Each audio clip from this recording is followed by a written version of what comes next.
Florida Gators are at number 3. And I think this group really, if you look at where they evolved to and the offense's identity, Billy Napier is going to be committed to running the football. Rob Sales, one of the best offensive line coaches in the country.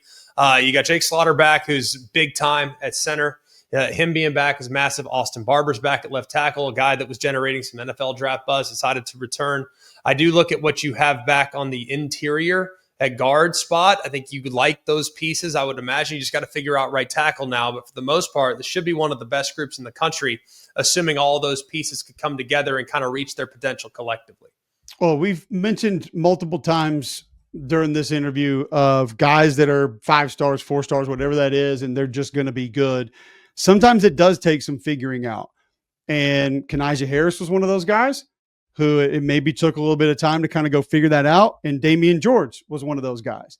There was a reason at Alabama that Nick Saban told me face to face, like, we have to get Damian George on the field. And it was a guy that wasn't playing or starting at the time, but he recognized the talent and the ability and what he could give you if he did get things figured out. I think he settled in nicely at guard. I think he's able to utilize a little bit more of his ability there, play more aggressive, which is just more comfortable for him.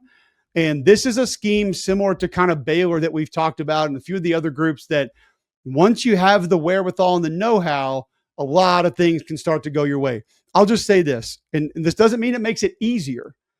This is a very offensive lineman-friendly offense because you're getting guys going way far to the east and way far to the west, and you give them a lot of things to think about that don't allow them to tee off on you in a north and south manner. If you want to do that and be that aggressive, you better be very careful because if we're going the opposite direction, you're going to be in big trouble because you're not going to have anybody home because the plays we run can cut back all the way front side to the backside tackle and everywhere in between.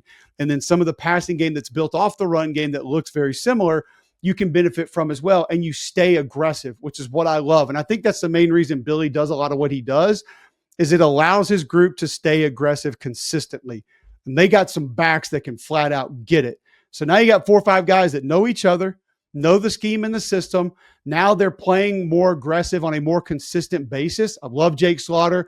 I love his east-west ability, great quickness, great athleticism. He had a few headaches here and there early in his career, but now he's comfortable and now he's confident.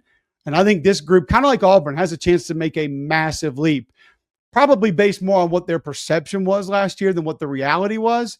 And this year sort of bring the common perception along with the reality of, man, that's a pretty good group and a fun group to watch.